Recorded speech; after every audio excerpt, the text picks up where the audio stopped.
welcome back to my channel where I teach you how to put intention into your life and create the reality of your dreams. If that's something you're interested in, make sure you like, subscribe, comment down below any questions you have, and turn the post notification bell so you know when I upload my next video. I upload every Wednesdays and supplementals every other Saturday, and I know you don't want to miss it. Without further ado, let's get into it. Today we're talking about the transition period. Okay, what is the transition period?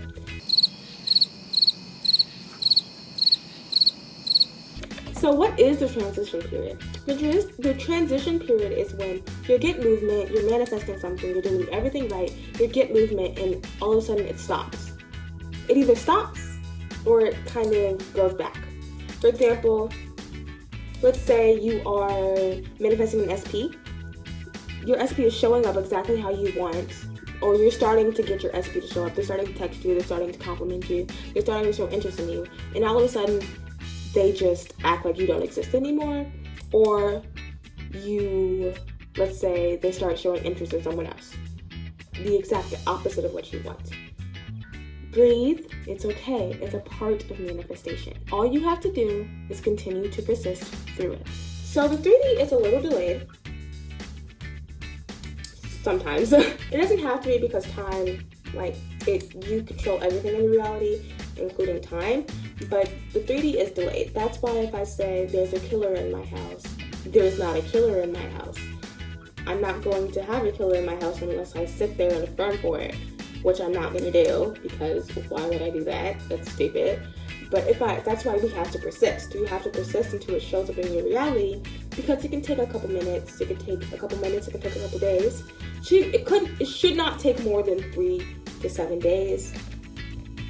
Most of the time. For example, if you're manifesting like an A on a test and you're not going to get the test grade back right away, like a college board test, that may take more, but hey, stuff like that, that's fine. Pretty much, transition periods come when you have a lot of resistance or something. For example, a lot of the times, I've had this with my friends, right?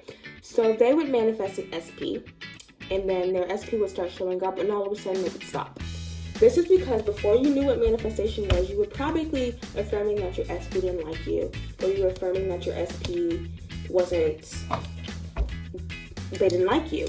So by affirming that your SP does like you, it started to show up, but the old assumptions still have to manifest, because your thoughts create. Every thought creates. So at some point they have to show up. Especially thoughts that are persistent have no choice but to show up, even if you don't like it. So your transition period is just those thoughts purging, getting rid of it so that your new thoughts can become your assumptions. It's actually a good thing, even though it seems like it can be very stressful, and it can seem like you're doing something wrong. Ignore the 3D and keep persisting is a really good thing. It means that your subconscious is purging your old thoughts, and you're about to get your stuff. Your transition period does not have to be long. Your transition period does not have to stick around, as long as you affirm through it. I had a transition period with a Spanish quiz thing. I was doing pretty good on my Spanish, and then all of a sudden I bombed a test so badly. I affirmed through it. I pretended like it didn't happen, because I knew that I had a lot of resistance to a certain manifestation, and I was good. Your transition period is not going to last long as you aren't reaffirming your 3D. It may just be 1 or 2 days, or in my case it was 1 test, and it was totally fine. After the old assumptions are purged, and make room for your new thoughts, the thoughts that you do want to manifest. So persist and keep a strong mental diet. Mental diet, pretty much, I'm going to do a separate video on mental diet, but pretty much it means you just don't allow your thoughts that you don't like be thoughts that you think.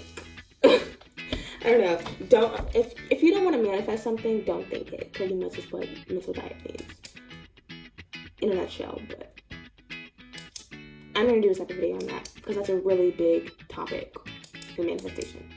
But pretty much, that's all. This is a really short video, but I hope this was helpful for you guys. I love you guys. Blessed be. Happy manifesting.